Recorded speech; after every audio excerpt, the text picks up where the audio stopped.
Hammer, the House of Horror, Britain's quintessential horror film production company. Yet they weren't the only ones. The House of Horror name was actually lifted for a double bill film promotion from their rivals. Amicus Productions were a staple of British horror throughout the 60s and 70s. And today I'm getting in the Halloween season spirit by talking about one of my favourite chillers of theirs. One of the coolest movie names ever, Dr. Terror's House of Horrors. But getting in a spooky mood isn't my only reason for wanting to discuss Dr. Terror, despite being laid to rest long ago. Amicus will soon be returning from the grave. That's right, a resurrection of one of horror's most iconic studios is on the cards, and they're seeking support for their first horror film in over 30 years. In the Grip of Terror. Cracking title. Be a part of Amicus history and pledge by October 19th, with rewards including photographs, Blu-rays, merchandise, credits, and even working on the film itself. Check the link to the Kickstarter below. But for now, let's talk about 1965's Dr. Terror's House of Horrors, where if you haven't already seen it, there will be spoilers ahead, including the twists. Dr. Terror was the first of the now iconic portmanteau films by Amicus, based heavily on 1945's Dead of Night, wherein there are multiple shorter stories all tied together with a central premise. The concept here is that 6 strangers board a train carriage, one of which is a tarot card wielding fortune teller who foreshadows the disturbing fates of the other passengers in a series of chilling tales. I utterly adore the portmanteau structure, which In the Grip of Terror is going to adopt. I love anthologies anyway, so to have the ability to sit down and get stuck into lots of little stories wrapped up in a bow is a really nice framework for horror. What especially helps in Dr. Terror is that there's a mostly solid cast to steer the train from the station to its destination. Dr. Terror himself, or Dr. Shrek to give him his true name, is played deliciously by Peter Cushing. Cushing is a beacon of British horror, and here he lavishly enjoys wrapping his voice around a somewhat iffy Central European accent blend. He is the final passenger aboard the carriage, which contains Canadian actor Neil McCallum, radio DJ cum actor Alan Freeman, the bumbling entertainer Roy Castle, a young Donald Sutherland at the start of his career, and the awesome might of Christopher Lee, pairing up with Cushing for one of their 22 sharings of the screen. So with the scene set, it's time to break out the deck of tarot cards and tell the doomed futures of the passengers. The first tale is McCallum's, who plays Scottish architect Jim Dawson returning to his family home in order to perform some work for its new owner. There's a tale that the house's original owner, the fabulously named Cosmo Valdemar, was killed by the Dawsons but swore a vow of revenge, and it does indeed seem like Valdemar has returned for his revenge in the form of a werewolf on the loose. I don't think this story is by any means the strongest of the film, and it does take its time to pick up the pace, which I think is sadly a factor in most of the tales here, but what the werewolf story offers is a rich atmosphere. It captures the imagination with the mystery of the family home and its history before slapping a famous monster into the equation. It leads to a decent little romp to get the ball rolling for the rest of the film at least, and it has a pretty decent twist as to who the werewolf really is. McCallum is charismatic in the role to a degree where it gets us off to a good start without burning one of the bigger name actors too soon. Overall, a good beginning. Of course, the fate of Jim Dawson is one that is met with the most feared card in the tarot deck,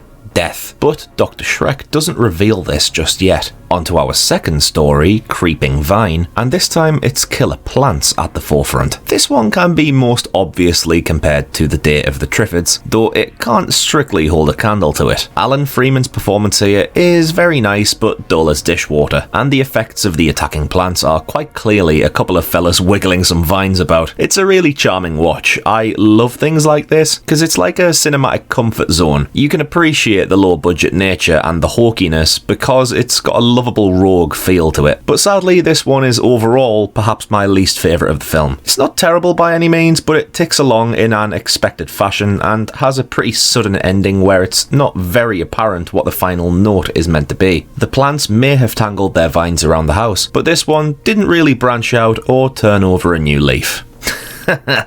Right, anyway, our third tale, we get my personal favourite of the film. Not the strongest one, but I find it to be the most original idea in the film. That's the thing, you see. This film borrows a lot of elements from other films and constructs something entertaining with them. But the third story feels like the most inspired idea here. Roy Castle plays Biff Bailey, a talented musician who gets a gig in the West Indies. While there, he comes across an ancient ritual and absolutely loves the music he hears, believing he can plagiarise it and convert it into a smash hit record. However, it's not any old music, it's sacred voodoo music, dedicated to a powerful god. What a neat little idea. Taking something ancient and supernatural, but trying to commercialise it for personal gain. I love this concept, and Roy Castle is a joy to watch. He's got quite a few laugh out loud moments in the film, and he was likeable enough to Amicus that he picked up the role of Ian Chesterton in their adaptation of Doctor Who and the Daleks, coincidentally alongside Peter Cushing. My favourite part of the voodoo story, and of the whole film, comes when Biff returns home to London with the music. He plays it to a live audience, but it conjures up a hellish windstorm, as though he's summoned the wrath of the voodoo god. But he still doesn't care, wanting to keep the music. Then, when walking home, we get a fabulous suspenseful sequence, inspired by the tense bus scene in Val Lewton's Cat People. Biff feels as though he is being pursued, walking alone with eyes in the back of his head, getting scared easily, including bumping into a phone box. He even at one point bumps into a fake film poster for Dr. Terror's House of Horrors. It's a fantastic gem of a scene, which to me is one of the few genuinely suspenseful scenes in the film. That's not really a criticism though, as the film in general is set up to be much more of a light-hearted roller coaster of horror fun affair, more so than anything truly frightening. Biff gets his comeuppance in the end, and it's finally time for Christopher Lee to get his story told. He's such a pompous and stern man up until this point. Dr. Shrek's statements are all mumbo-jumbo to him, a charade for the purposes of confidence trickery. It's wonderful to see Lee in a role like this, much less overarching stature than he normally has. Instead, he's a skeptic finger-pointer with no desire to participate in the Doctor's games. It's a wonderful performance, and it only gets stronger when we finally jump into his story. In by far the strongest and most famous tale from the film, Lee plays a razor-tongued art critic named Franklin Marsh. He's got a reputation in the art world for his often brazen approach to his feedback, and he winds up getting locked into a series of mind games with fellow artist Eric Landau, played by the great Michael Gough. What a brilliant pairing of stalwart English actors this is. Landau humiliates Marsh in public with a painting by a chimpanzee, and ever since he stalks Marsh at gatherings to put him under pressure. Fearing the worst for his reputation, Marsh decides to take things to the extreme and exact revenge by mowing Landau down in his car. Christ, that's a step and a half, isn't it, mate? Could you not have just had a good old-fashioned straightener? Bit of knuckle dusting? Oh no,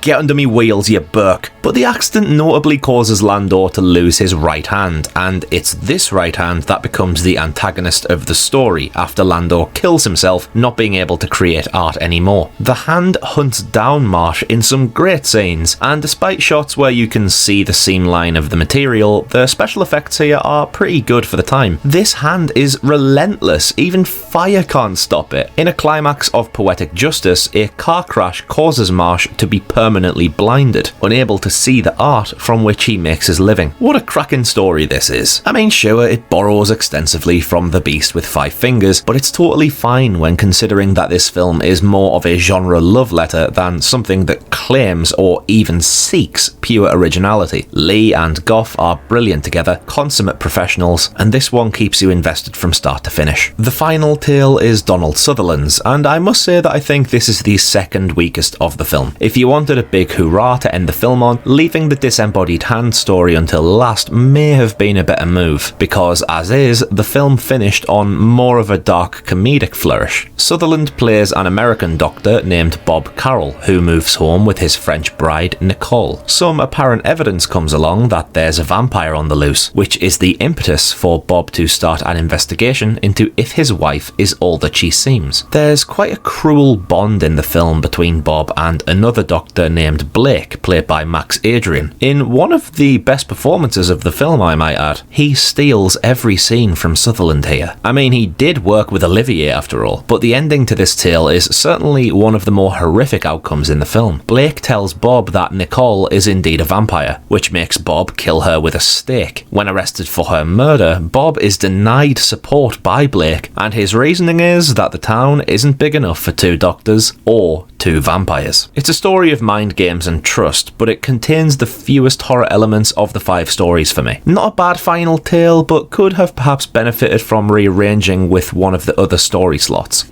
Well, we are nearly at our final destination. All of the men face the fate of death, and when asked who Dr. Shrek really is, well, haven't you guessed? The train pulls up at a station and Shrek reveals himself as Death. The men have reached the afterlife, having died in a train wreck. I do love the visuals of this ending with the skeletal Grim Reaper, which famously appears in the poster, and I think it's one of the coolest horror movie posters ever. The ending here goes to show that not everyone can escape death. Some of the men are definitely more worthy of their fates than others. I mean, poor Alan Freeman's just a normal bloke, but I suppose in a sense it doesn't matter what kind of person you are. In the end, you'll all end up in the same place. It's a sharp twist of an ending, but one which ties up the threads in a memorable fashion. Dr. Terror's House of Horrors is an imperfect film. There are flaws, but that's why I find it so bloody lovable. Its issues are never ones that I highlight with distaste or hatred. I still thoroughly enjoy the overall package that this film created, and the path it carved for future editions in the Amicus library. It was a rousing success in the British public space, and it has an inspiration legacy with people in the industry, including Edgar Wright, who had a poster of the film appear in Last Night in Soho. I'm delighted to have finally covered my first Amicus film on the channel, and I very much look forward to the future of the company. I'm Connor from Unleash the Ghouls. Thank you very much for watching this honest review. Best of luck to Laurie Brewster and Amicus Productions, and I'll see you next time, awaiting on the platform of death. Cheers out.